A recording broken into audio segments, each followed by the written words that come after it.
All right. We are streaming live again on LinkedIn, YouTube, and Facebook with the Lead with Data podcast. We've got a fantastic episode this time around. It's one that I've been really looking forward to jumping into for a while. And I have two guests with me, Charles and Nick. We're going to be talking about building your tribe. So, the tribe is the core group of people around you that you help succeed and they help you succeed. So, I will bring both of these guys on and have them introduce themselves, starting off with Nick Cheplikar. Nick, how's it going? Hey, everybody. Hey, good. How's it going, Andrew? Oh, it's going great. It's going great. Do you mind giving a short little introduction as to who you are? And yeah, we'll move on from there. Of course, yeah. So Nick Soffelkar, live in Southeast Wisconsin, and I work in manufacturing as an IT business analyst. So I'm working, with a lot of internal customers on making sure that their systems work, to the best degree possible, or get them what they need if it's not. So, yeah, love that part of my job and just helping people. I think almost everybody in IT loves that helping people aspect of it. So, and on the side, I do a little bit of reading and learning. Love to learn. We talked about YouTube. I'm always on YouTube watching things, consuming the content that's out there. Little workshop in the basement. So that's a little bit about me. Yeah, Nick and I originally met up at Michigan Tech, where we were involved with a lot of different things up there. And then we actually reconnected through this show, where Charles and I, the other guest, had a different live stream talking about Power BI and data analytics. And Nick joined in the conversations, just like everybody else can, sending in comments and questions, and we can take them live. And he and I met up after the show and reconnected and thought we had a lot of things in common with Charles here. So I'll bring Charles onto the stream here and let him introduce himself. How's it going, Charles? Hey, good. I'm good, Andrew. Great. Mind telling us a little bit about a really quick overview of who you are and what you do? Yeah. Where do I start? So, been all over the place. I'm a nomad. People ask me where I'm from. I'm not really from anywhere. My dad kind of moved around a lot when I was younger, shaped my life a lot. But then I went to school in Indiana, Rose-Hulman, got my MBA at Purdue. So I was mixing engineering and business. Then worked at GE, Delphi Automotive, Johnson Controls, and just got tired of the automotive world. I was like, man, this is hard work. So I jumped ship, tried 3D, or not 3D printing for a while. Printers, working at EFI ViewTech, and we made these awesome 3-meter wide, imagine this, 3-meter or 5-meter wide printers. Picture quality, right? These dots were, they had print heads that were $1,000 each, and they had like 30 print heads in these machines, and they would print 3-meter wide pieces of sheet of material, right? So that was a lot of fun, but that was out in New Hampshire, and moved back to Michigan, Johnson Controls. And as you know, a year ago, or 2 years ago, I started doing data analytics, and then that just grew within my company. Every department I talked to was like, I need you to analyze my data. Or I went to those departments. They're like, yeah, we need this help. And then I got hooked up with Avi Singh, who got me started on the online thing, right? So I was doing these videos, and then I wrangled you into it. And then Nick, now you watched one of the shows, and now you're wrangled into it. So this is great. I'm wrangling more people into YouTube and getting out there and building their tribes. So a year ago, I started my own business, and I'm loving it. The adventure, the every day. I think, Andrew, I've told you this, and Nick, every day for me starting this business is like waking up and facing one of your biggest fears, and just like, okay, I gotta face this one. Be it public speaking, getting on YouTube, figuring out accounting, like what does this mean? Like starting from scratch, and I'm just like punching those in the face and like moving forward, and it's such a sense of accomplishment. Every day is something new. Kind of like you said, Nick, I'm learning something new every day with this adventure. So I love it. That's hopefully I didn't go too long. Like No, you're good. Yeah, so we're really excited to be all jumping on this stream talking about building your tribe, as Charles had alluded to. So, tribe being a small group of people, maybe up to 150 if your tribe gets really large, that you work with most closely, that you've got this trust and shared values amongst each other. And it can really be the difference between your business or your product or your whatever your endeavor is from being successful or maybe not being as successful. And I think Charles has plenty of stories after he read a book called Superfans and how tribal leadership and growing that network of people who are getting behind your idea. Charles, can you tell us a little bit about how you came across this book and maybe how you applied it? Yeah, so I think, I started the business maybe a year and a couple months ago. And then I think about 6 months ago, I started doing the YouTube streams because Avi Singh kind of, got me involved with that. And I started seeing the power of video, right? It's you can post yourself out there and it's not like a one-on-one conversation because you post it up there. And if it's really good content and it's evergreen, people will keep watching it. And then you get this like free advertising, to the masses. And it's the first level in this book of what they call it the pyramid. And there's people just getting exposure to you on LinkedIn. And then, I read this book and I was doing all these videos and I was like, okay, I have all these people that subscribe and watch my videos, but what's the next step? And I realized the next step was I needed the tribe, the people with shared interests, to start interacting with each other. Because it's not you build the first layer and they're interacting with you and you end up not having enough time to interact with everybody. But you find that the people that are ready for the next level, they want to interact with people that have similar interests too. So that's when you and I started talking about creating a Teams environment, and then bringing people into the different layers. And then, they start interacting with each other. And then, you have another layer. This is like the red carpet. Now you're in the inner topmost layer where you spend most of your time, you end up being in that layer, right? So,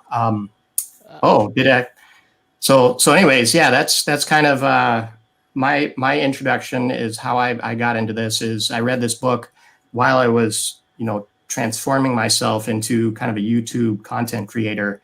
And I realized I needed to take a next step in getting people, that shared values with me to interact with each other. Yeah, that's great. And there was a group that you started recently towards the beginning of COVID that I would say this Superfans concept also was quite applicable to in trying to connect different parts of the community in order to create face shields and ear savers and what other kinds of things are you guys making? Yeah, we were sewing masks. I sewed some pillows. I learned how to use a sewing machine. Speaking of learning something new, I was learning all this. We had 3D printers. So yeah, that was a fascinating project because I started with, and here's the thing about tribes is you want to create a movement. You want to get people together with a shared vision, a shared dream. And I think humans want to make an impact and participate. And that's a great segue into this story is because I started one weekend, in March.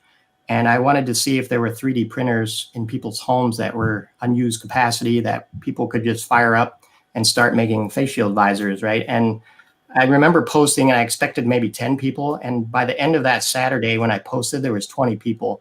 That Sunday, there was 40 3D printers in 40 different houses, signed up.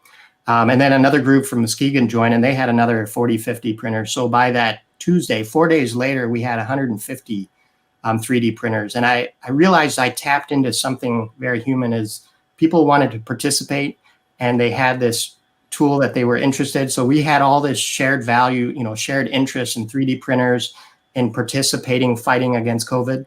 So then, we ended up eventually at 430 3D printers all over the US. We had some people signed up internationally.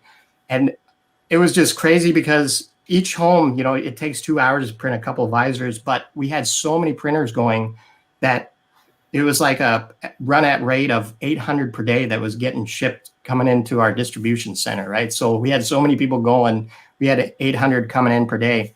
And here's the really interesting part is at one point we had a company donated the mold, injection molding.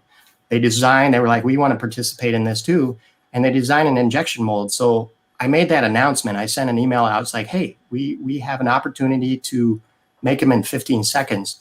And what was really, really kind of interesting is I actually got some emails that said, Charles, I'm kind of sad that we're moving to injection molding, even though it makes more, this takes away my participation. It was like, how do I make an impact if we got this machine that's creating more now? So we had a lot of people drop off at that point. So it was kind of a lesson for me in that, people wanted to make an impact. Whoa. The kids are upstairs. But with the injection molding, that kind of took it away from them. And then the shared value kind of fell apart at that point, the momentum, the vision, the movement, right? So when I went to the sewing thing, even though we found a source for mass that we could buy, I always kept a portion of that as we were going to sew our own mass too. And that kept that group going. We continue to sew to this day, is because I didn't move that movement and that shared sense of contributing away from the group. So. Yeah. It's so interesting to me how, like, I don't know, there's so many times in my engineering career when you can get so stuck into data or what you're trying to optimize for, like what you were saying with the injection molding. Like, on paper, this is helping us achieve our goals faster, right? Right. But when you take the people out of the mix and what people feel they're contributing, the value that they get out of the process itself, you're not just making these components to help fight COVID, you're providing opportunities for people to join in that fight, right? And like, that's the value you're bringing even beyond the tangible stuff that you're making. And that relates quite closely to what Nick and I have been talking about before a couple of these live streams is, getting people involved in the process is so, so important because we speak different languages. Like, I mean, perhaps on the job, it's all English or all Spanish or whatever, but like the domain knowledge that each group is speaking can be so different. And until you're willing to like cross those boundaries and start defining these terms and figuring out what people are trying to accomplish, a lot of times you end up spinning wheels. Is that ringing a bell, Nick? Absolutely. And, even since the last time we talked, I attended one of my classes for professional development. And the topic is building that glossary at the beginning of a project so that you have, and of course there's the standard example, right, of what does customer mean to the sales group versus the production group. It could be different definitions. And that has an impact downstream in the data, which is, a lot of times where we think about it. But the purpose of that exercise is twofold, right? So it helps bring the people to the table and give them a shared understanding of each other for the duration of the project and beyond. And I think gives them exposure and appreciation. Oh, they think about this differently day to day than I do. And it's one of the hard parts of the job too, is getting people to agree on a shared language to use. Yeah, especially when things are highly siloed. Yeah. Yeah, so language choice is something that I've always been very fascinated in the different groups I've worked in. My early career, I jumped around to a couple of different companies. And it was always so intriguing to me that, like, as soon as you dropped within a group, even within a company, the language that people use changes. Not just the specific words and like the definitions where you're trying to share information, but like the tone and the feel of what people are saying. You could almost get a sense of not just how happy people were working there, but like how well the group was performing just by listening in on what kind of words they were using. And that's one of the things that I'm going to bring up the book that I was hoping we'd chat about, and it's not that one. It's called Tribal Leadership, and Tribal Leadership talks very directly about that use of words to drive the performance of your organization. And so I won't go into a whole long description of what this is, but they define 5 different levels of performance. You want to be at level 4, and you can kind of tip up into level 5 when you reach like these short bursts of extreme performance. And Charles, when you were doing the COVID, what was the name of the group? 3DC19. Yeah, 3DC19. That was definitely a level 5 performance group. That's technically unsustainable, and you'll kind of fall back to a level 4 performance.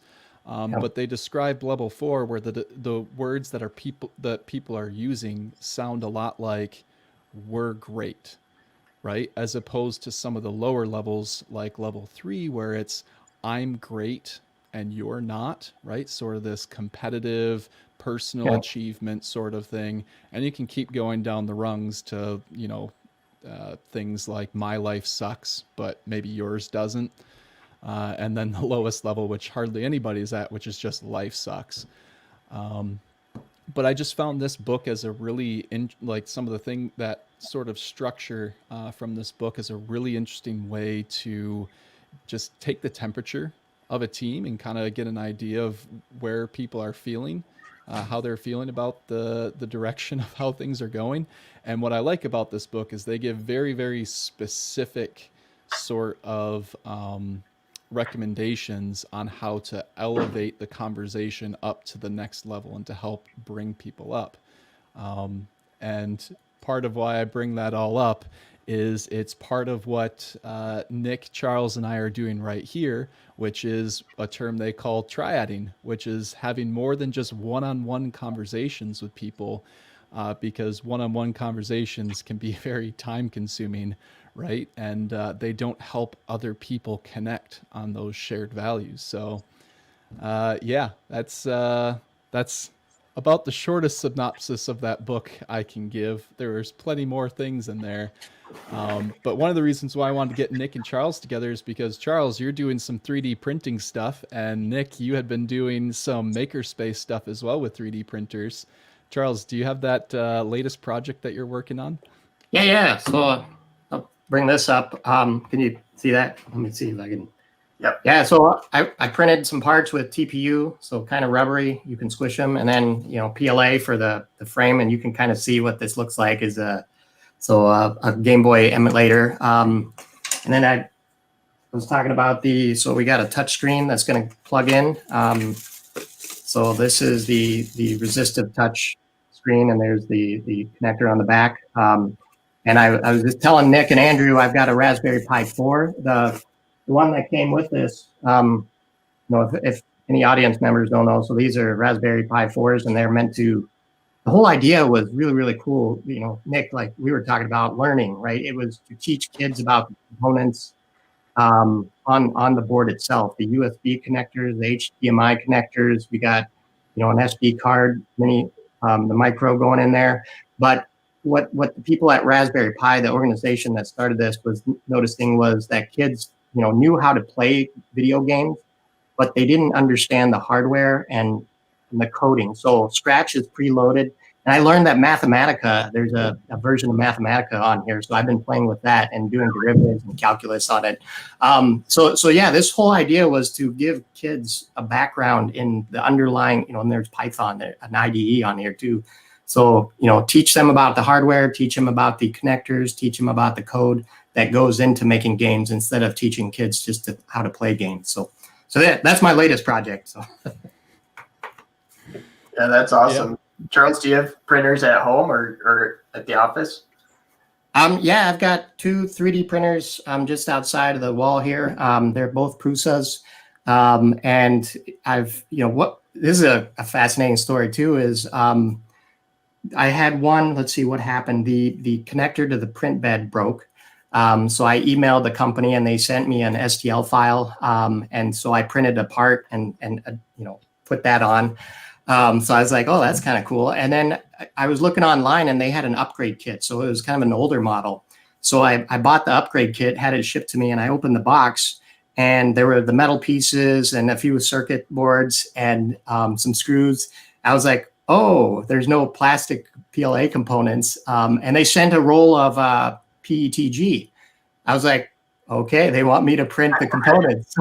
So I stuck the PETG on and I warmed it up, reset the temperature, printed the parts, and then assembled everything. And so it was just the coolest idea is you get these parts of the things you can't print, you print the components on your own printer, slap them on, and then you just keep printing. And you got the upgraded machine. So That's awesome. That's really awesome. cool. That's like like dog fooding it? Is that the idea?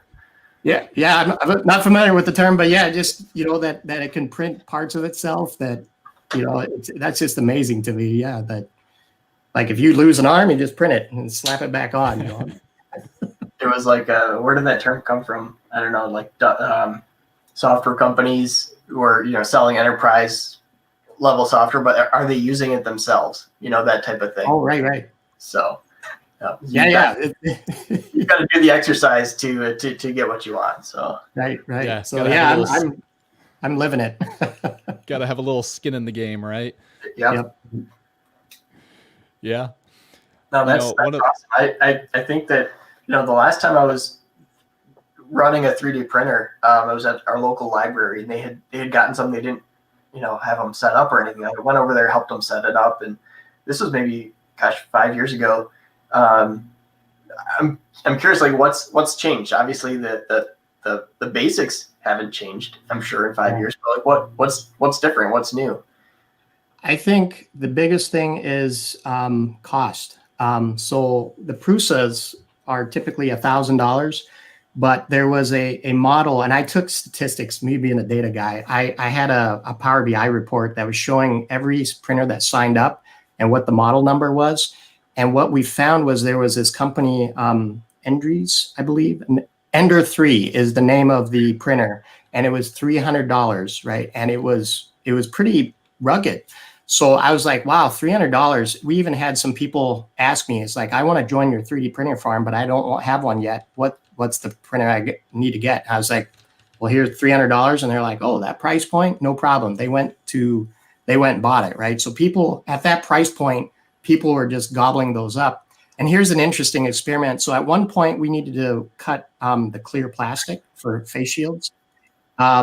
And we wanted to use laser printers. So I asked around, and somebody mentioned the cutting machines. I forget the name. Laser forgers, something like that.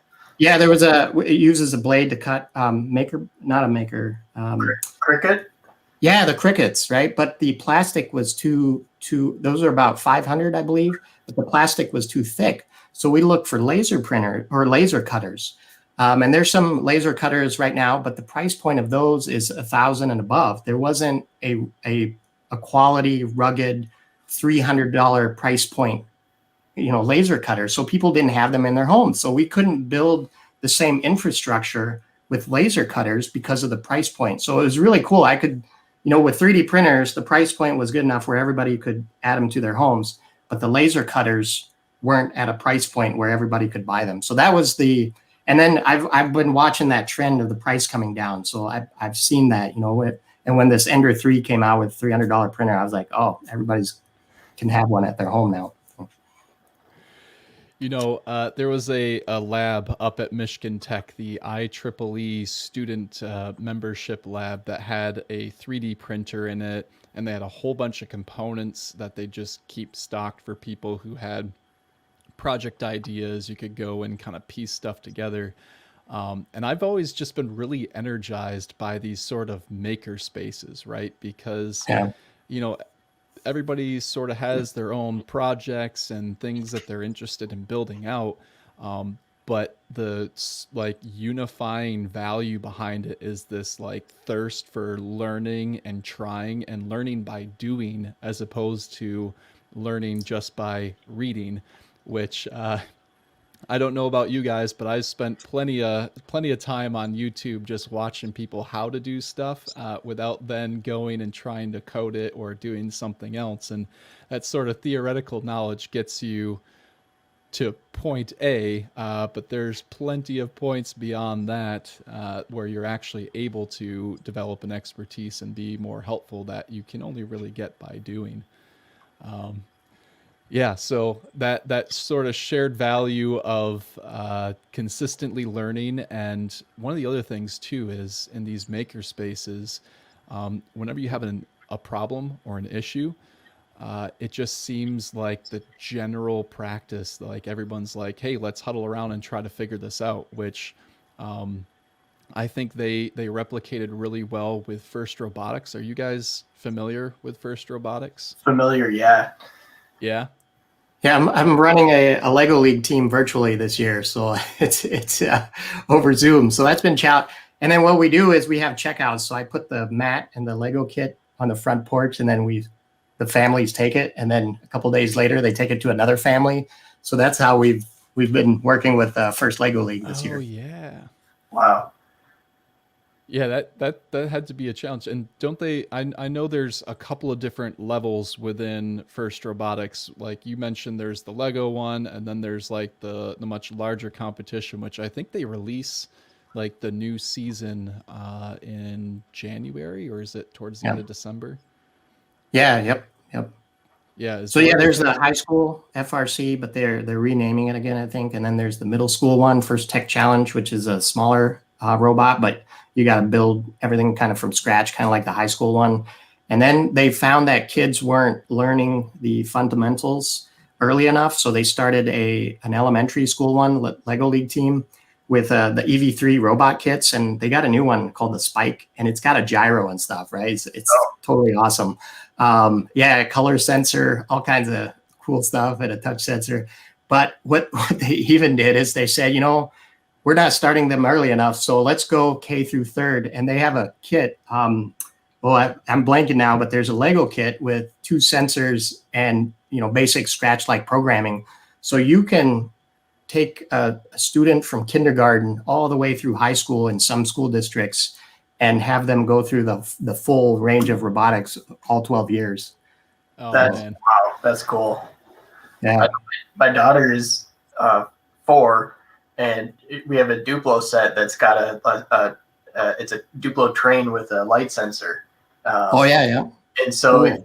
you get these little, almost like signs. So you put them on the track. So it goes over the signs. So you can essentially program what you want the train to do, turn around, play the music, turn lights on or off, stop, get water. Well, so it's kind of a fun start to it, but it's just, I mean, we had so many things growing up, but it's like totally different, right? Yeah. So there's a lot of opportunities there. Yeah, and I love these programs. Their focus on like the challenge isn't necessarily like achieving some pre-written goal or anything like that. It's like here's a whole bunch of building blocks and maybe some general direction on where you want to go with things, but Yeah. kind of explore your own interest, right? And see what you can come up with. And one of the things that I took away from being part of the First Robotics program as a mentor, my school didn't have it when I was going through high school, was this idea of, I think they called it co-opetition, where all the other teams, you're competing against them, right? Like you're trying to score more points in this competition as the other team. But if you watch these competitions go on, you'll see a robot break down on the side that another team's working on, and you'll watch their competitor essentially stop competing or stop whatever they're doing and go see if they can help figure out how to fix their adversaries their robot, right? It's this idea of, we are competing, we are going to try to win in this. If you were to extrapolate it to business, right? Like our business, we're going to make it, so we want to win. But that idea of kind of reaching across the lines and saying, you know what, we're actually going after a larger goal here. That's that type of stuff that pulls up organizations from not just level 3 look at how good I'm doing, right, and what I've accomplished, and more of this level 4 of we're in this together because we're taking on something that's a lot bigger than just winning more points in this competition, right? We're here to learn. And Yeah. yeah, I've just always found that inspiring about FIRST Robotics. It's more fun too, right? It's like, Yeah.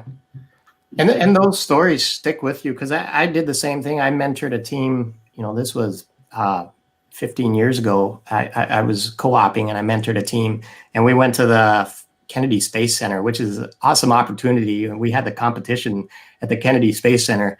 And I remember we were in a group, a cohort or something. They had 4 teams together, and one of the teams, their robot was fried. I mean, there was smoke coming out of it, and we had to get up.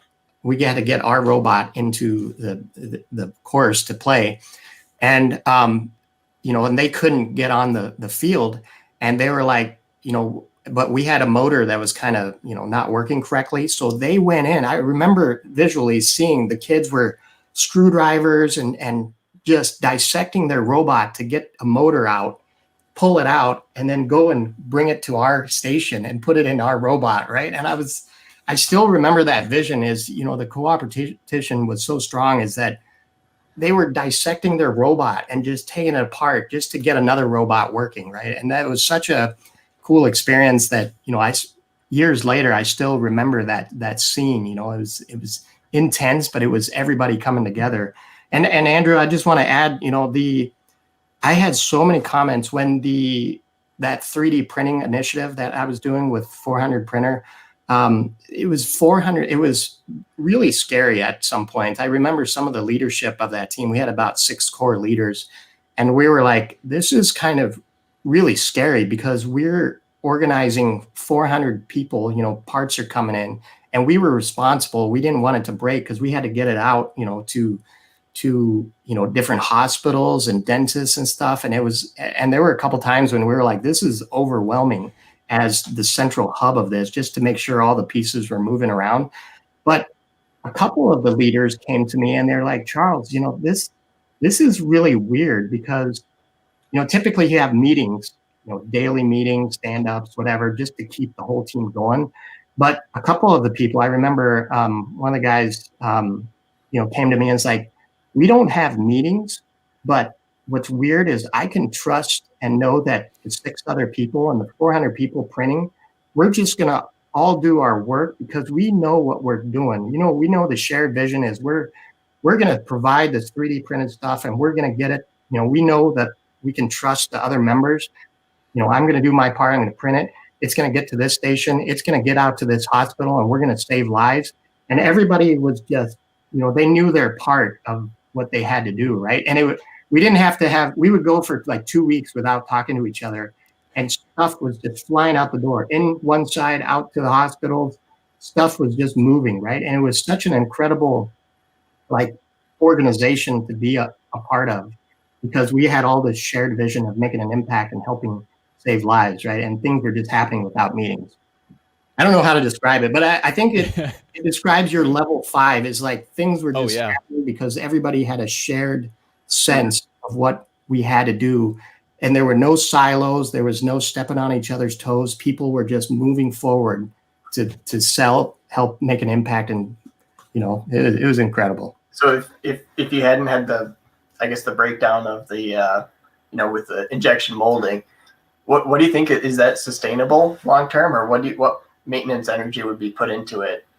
I think Andrew is right. It's not sustainable. And we had a breakdown eventually where people worked so hard that they kind of burnt out, and you didn't blame them. It was people, it was kind of interesting that, they would say, I'm very sorry, but I've worked so hard and I need to get back to my business, and, and I need to drop out at this point. And it was interesting because people would come up and say, I can't sustain this level of intensity.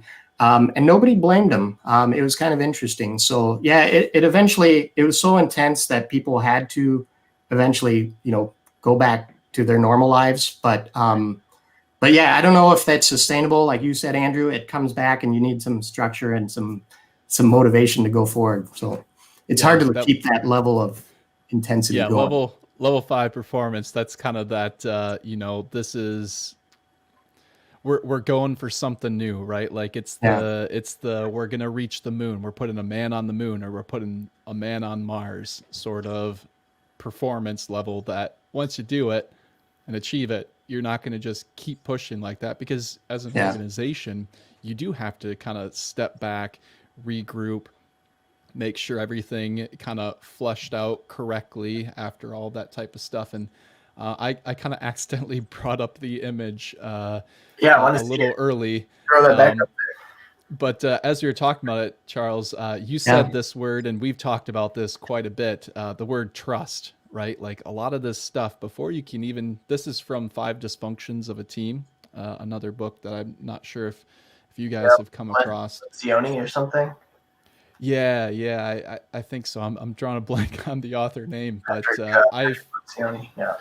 yeah, I have loved this sort of visual of that, where, until you have trust on your team or between teams, there's not really a whole lot you can accomplish. And it's really surprising to me when I look back through my career.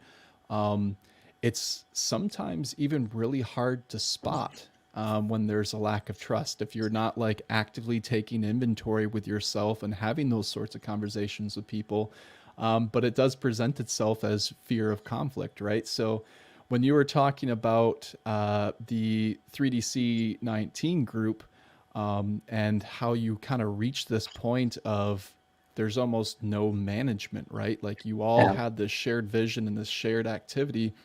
That's a very high level of trust, and you guys have worked all the way up this triangle, essentially, to the point where anything that comes up, it gets resolved by triading, right? Like you Yeah. say, hey, you have an issue and this person may have a sort of solution. You guys just go figure it out. Like we all know what we're going for here, right? Right. And so management of that tribe just gets easier and easier the farther you go up that sort of level of performance, and the higher you're able to climb up this pyramid of getting over these potential dysfunctions of a team. So, yeah, that just popped in my head as something to pull up, because, yeah, I feel like in business we don't talk about trust, I think, as much as we potentially could, or probably even should. Um, I can very specifically recall a position I was in before, and this is something that kind of comes from tribal leadership too. If you're at a level 2 in performance, and like the way that you're feeling about things, like, man, my life sucks, right? Like I'm not doing the kinds of things that I want to be doing, or I don't really think things are going the way they should be going, or whatever. And you're a leader that's talking at level 4, right? Like, we're great, right? There's not a better team around that's doing what we're doing. There's such a huge disconnect there that there's no middle ground. It almost brews a lack of trust between the two sides, because the word choices that people are using, the types of language that you're using, is just so different. It creates a divide between you instead of bringing you together. Yeah. And looking back in my employment history, I can find a couple of times where maybe I was the level 2 in a level 4 organization, or I was trying to talk like a level 4 going somewhere, and other people were at a level 2. But yeah, anyway, that need for trust is so important. Yeah, that trust and jumping levels. I think you were talking to me about, and maybe you can explain this a little bit more, is if the entire organization is at the same level, then they can only either go up or down by one step at a time, like a Markov chain or something. Like it's got to linearly step through that. Is that kind of how that concept or that theory goes?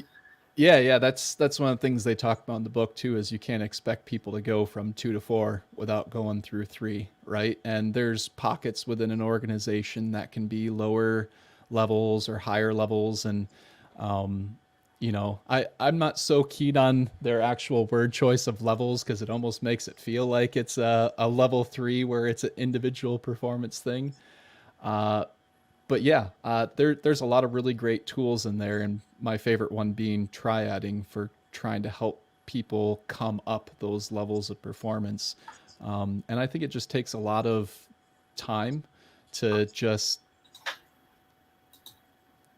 be in that conversation with people to understand where they're at. And I know that can get really challenging in management when you've got 110 things on your plate, to just kind of slow down and get a pulse on the group. But yeah, building that trust, addressing the fear of conflict, right? I can remember a conversation I had with a manager back in the in a previous position where I knew there was going to be conflict, right?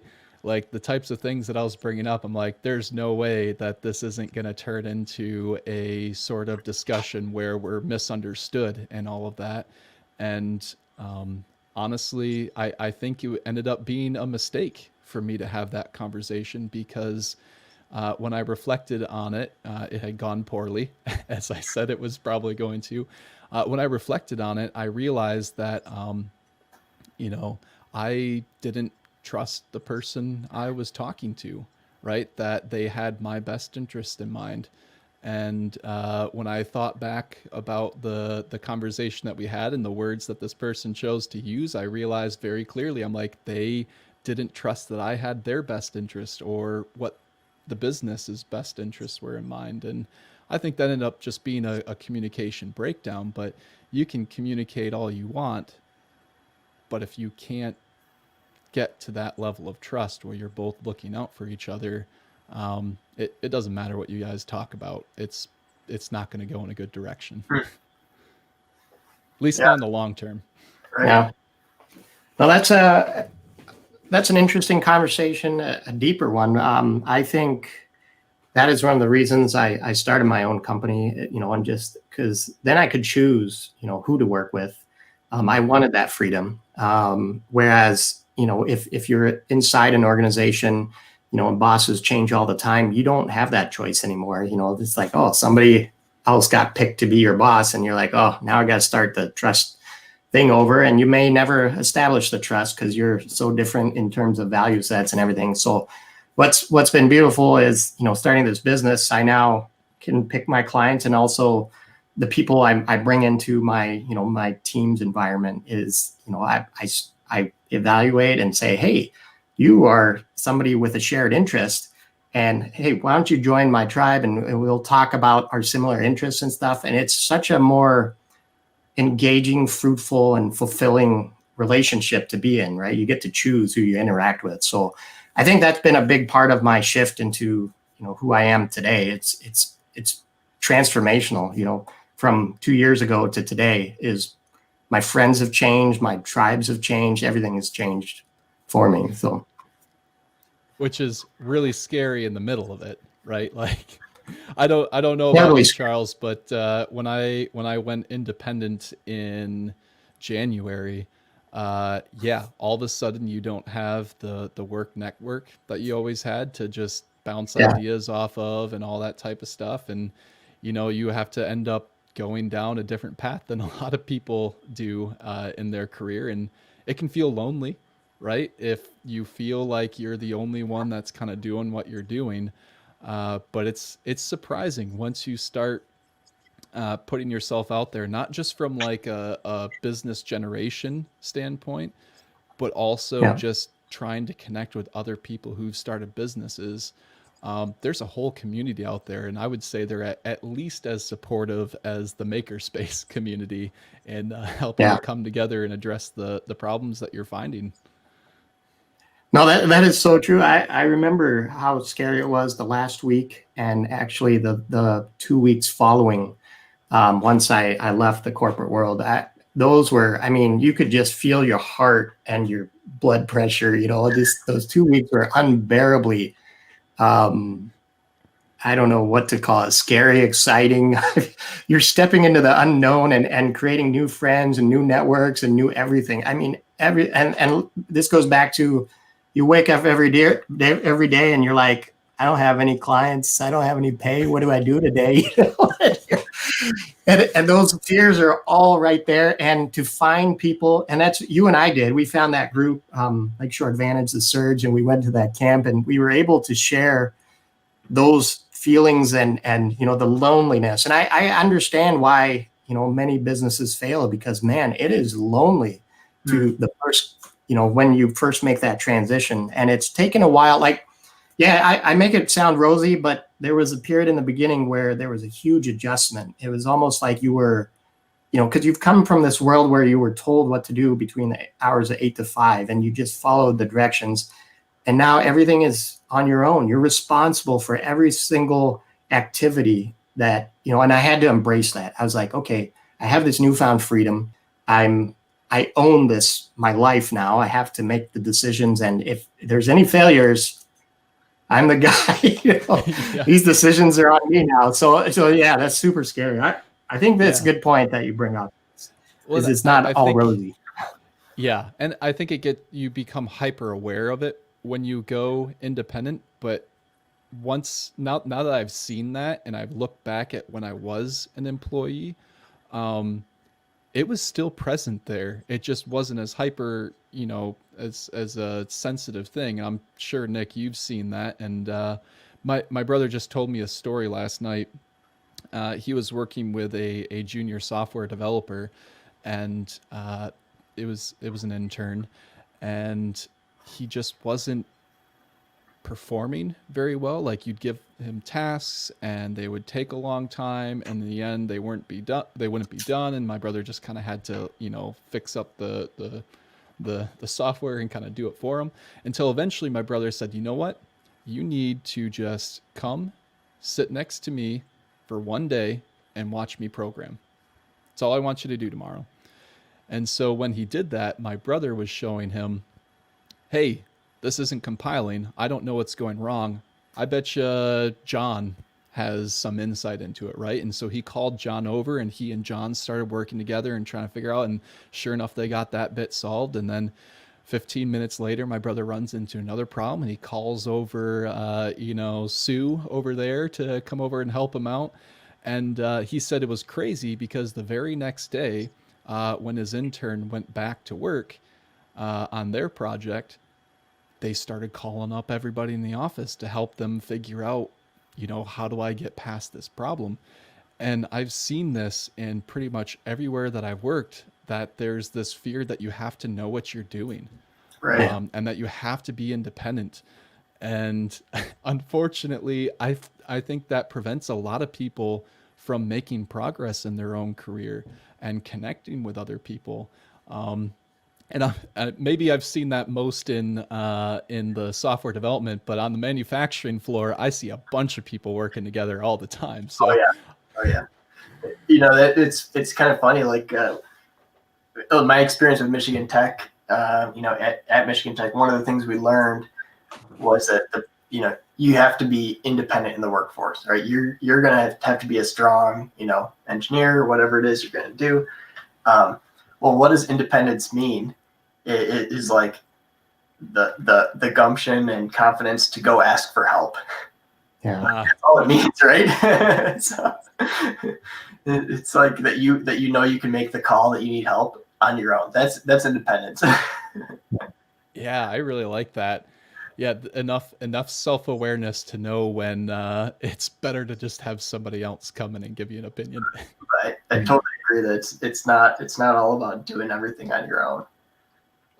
Yeah, that's a huge shift, I think, for a lot of people, Andrew, and Nick. And I learned it the hard way, where I think it's engineers,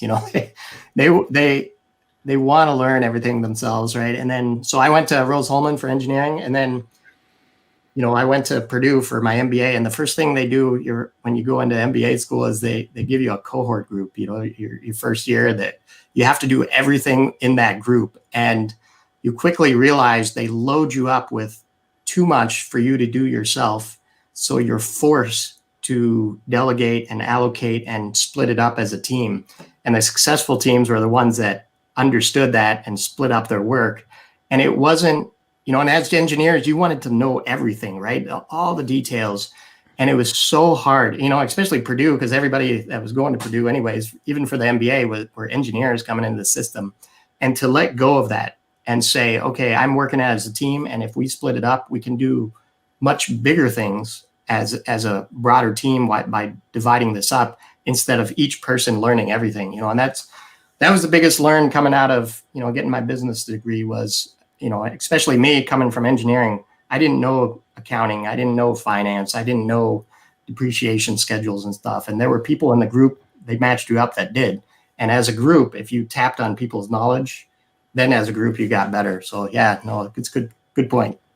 So kind of going back to how it would feel to leave the workforce. I haven't gone through that experience, but I can say that just this morning I was talking to one of my coworkers about how lucky we are, thankful that we have such a great team. It would probably make it harder for me, than if everybody was sort of terrible to work with. Yeah. Yeah. Yeah, it's a whole mix of personalities, which is a positive, and it's a whole mix of backgrounds, which is a positive. But everybody's nice, and everybody wants the same thing, that shared vision, and really makes it fun to show up. Yeah.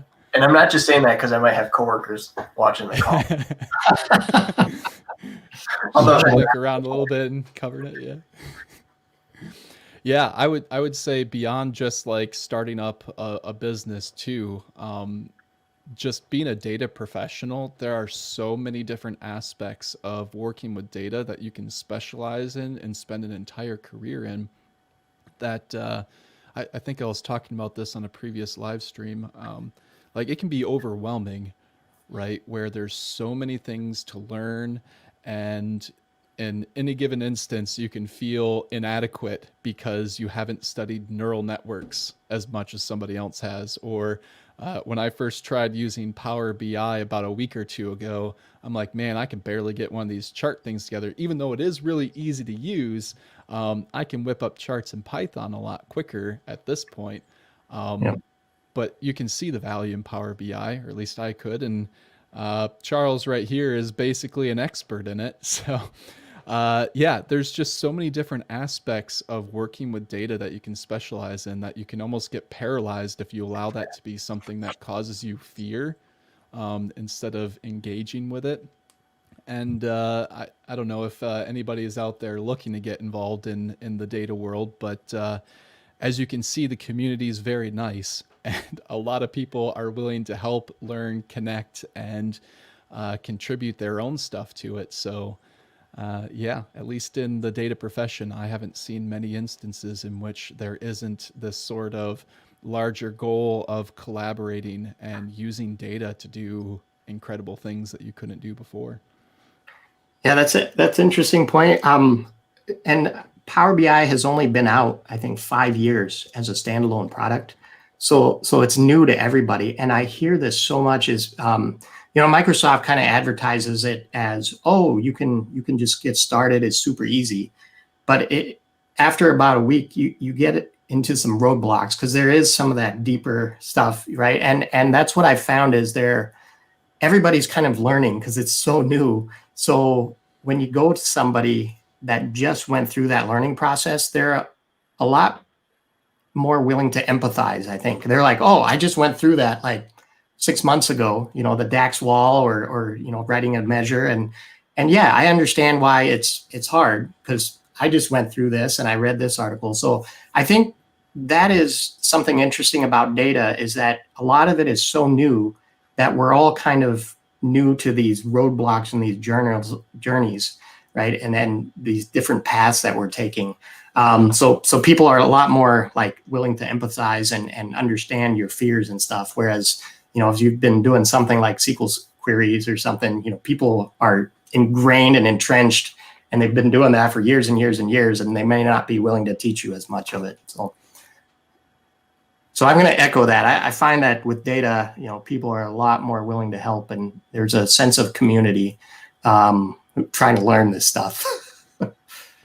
Yeah, and I think maybe sometimes it's a little bit easier to externalize conflict a little bit, where like when you're trying to figure out what's the right thing to do, you're looking at data instead of people's opinions Yeah. and pet projects and stuff, right? Like when you're able to externalize the conflict from somebody's identity, it can become a lot easier to say, yeah, you know, we have a differing opinion, but we're still going for the same thing. And that's a good point. It's also a lot easier to focus on the process because a lot of times in Power BI, there's like 5 different processes or steps you could take to solve the same problem. You know, you could write it in R, you can write it in Python, you can write it in DAX, you can write it in M. So a lot of times, this is really crazy, but you know, I'll start working with a client and they're like, here's the raw data. And then I work on it. And then we start talking. They're like a week and a half later, they're like, oh, by the way, here's my Power BI report that I built at the beginning of it, you know, like 6 months ago. I was like, well, this is interesting. Why didn't you give that to me? And a lot of people are scared that you're going to judge them on their work, right, in the Power BI, because you know, like you said, it's like I don't think there's such thing as a Power BI expert yet because we're all kind of learning. So people are like, oh, you're an expert. I don't want to show you my work, right? But I find it fascinating because when I evaluate other people's work, since Power BI is self-documenting, I can see how they think through, you know, the data modeling steps and the procedure and the process. I can see their process, right? I can go through the data and the steps and like, oh, that's what you were thinking. And this is, you know, the step where you got it wrong. And then I can correct it there. So I actually want to see that. But I find that a lot of my clients will hold that information back because they have a fear of being judged that, you know, their work is not, you know, good enough. And I was like, no, this work is valuable because it shows me your thinking process. So I focus a lot of times on the process and how they think through things and see if there's a step in there that I can help with. Yeah, and I know that's much more the process-oriented stuff is in your wheelhouse, Nick, because we had a few conversations about, you know, part of your role is going through and maybe not necessarily documenting, but understanding the whole process that's going on. Right. And then you end up not really being the process owner, but kind of being that resource then. Absolutely. You know, my director has this phrase about, you know, us in IT, we make the tools, not the rules, right? So we don't own the business process, but we're definitely, you know, definitely the ones who maybe are helping facilitate, understand it. And I like what you said, Charles, about being able to see, you know, whether in this case it's in the code or if it's in the business process, being able to see what their thought process was, because there's so many things buried into it, right? You know, why would they think that? Oh, it's because this, you know, this customer only accepts their invoices on Wednesdays. You know, whatever it is that's buried in the process, that you can put it into a business rule. But you don't want to be the only one holding on to that information either, because again, I'm not involved in invoicing customers. So it's yeah, that is interesting. The process seems like that's what we come back to, is the language you were talking about and the process. Yeah, and a lot of times understanding the history of that process kind of brings out the language and the reasons why things are doing. And that's kind of what you were talking about, Charles, where like when you were able to go through the history essentially of like how they pieced together their file and their data model, like you start to understand the rationale for why things were done a certain way. And I was actually just yesterday talking with a software group that builds stuff for swim teams, for dance groups, you know, not dance groups, but like dance schools and other programs like that. And they were telling me about how some software got migrated when it was originally made for swimming. And when they released it to the dance schools, there was a mandatory question that all of the people who were signing up for classes had to answer, and that's what their swimsuit size was. And it's like customers were asking, this is dance. Like, why do we have to enter in what our swimsuit size is? I mean, that's maybe even a little weird, but then it's like you go through the history and it sounds like it's something that's really easy to fix technically, right? Like just get rid of that question.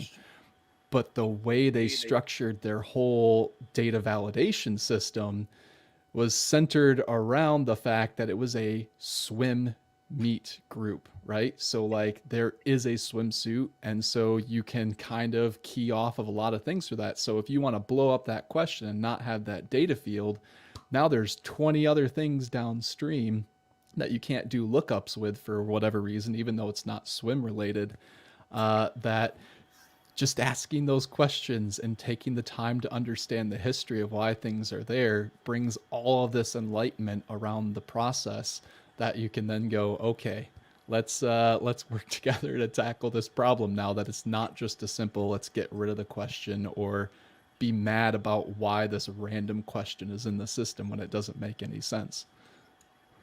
So Oh yeah, language. I just want to know. It's fascinating. Kind of like what Nick is saying is I can go through code and I can.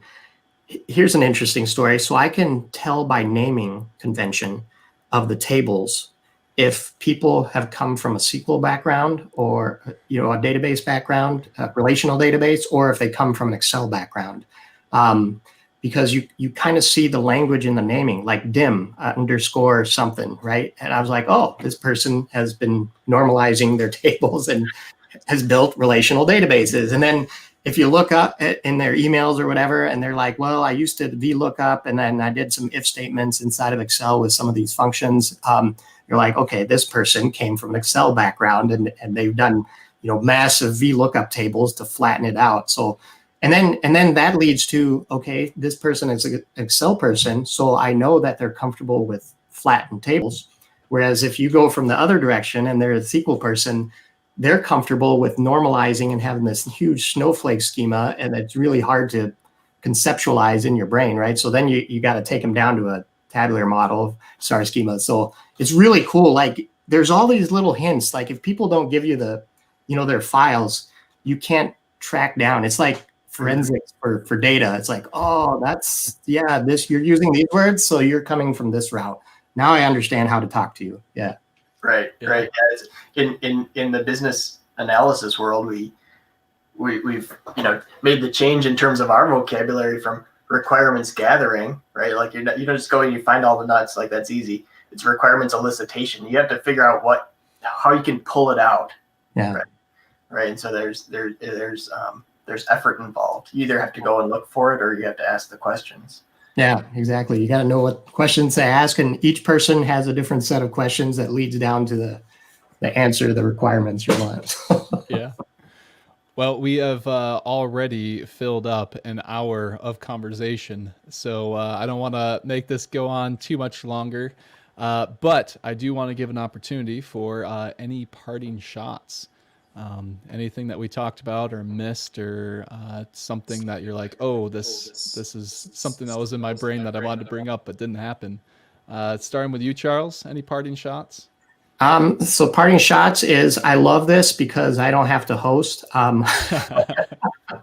So hosting is still hard for me because you got to prep kind of the questions. And then, the night before, I still get nervous. I still get nervous to this day. I looked at YouTube the other day. I think I have 40 videos posted. Try to do them every week, but I still get nervous. So Andrew, I really appreciate that you are doing this. And then Nick, I think we all have shared, we're all part of a tribe. It sounds like we have some shared values here, and I would love to redo this again. Because there was some conversation we had before we started about how important I've found, some of my testing with posting videos. Just the first 2 lines in the title, using capital letters, hashtags, and I can tweak things in the title now, and I can see the results in how many views I get on videos. So It's fascinating. In terms of language, you only have a few words now.